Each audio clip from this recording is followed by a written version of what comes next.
সকাল থেকেই এই কেন্দ্রের সামনেই মহড়া দিচ্ছেন আওয়ামী লীগ সমর্থিত প্রার্থী কনককান্তি দাসের লোকজন। ভোটারদের কেন্দ্রে ঢুকতে রীতিমতো বাধা দিচ্ছেন তারা।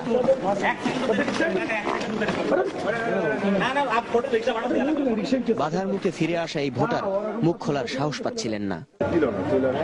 কি বলছে, ভোট দিতে দিল? কারণ কি বলতেছে? কি হুমকি দামকি দিচ্ছে?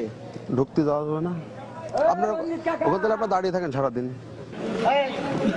সদর উপজেলার বিএনপি সমর্থিত চেয়ারম্যান প্রার্থী আব্দুল আলিমের পোলিং এজেন্ট মিলন, তাকে কেন্দ্র থেকে নিয়ে গিয়ে মারধর করা হয় এবং পরে আবার তিনি ফিরে আসেন।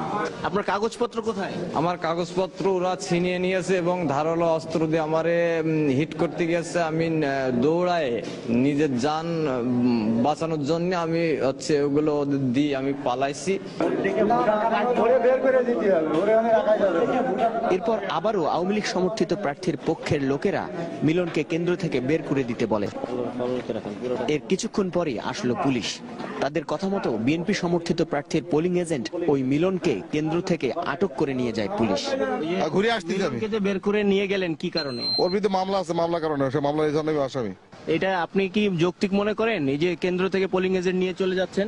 নির্বাচন বিধি লঙ্ঘন কোনো কিছু করি নাই এটা। আর আপনার সামনে যে এখানে যে ভোটারদেরকে ঘুরিয়ে দিচ্ছে, দেখছেন কি আপনি? না, এটা দেখি নাই, এ ধরনের কোনো ঘটনা এখানে ঘটে নাই।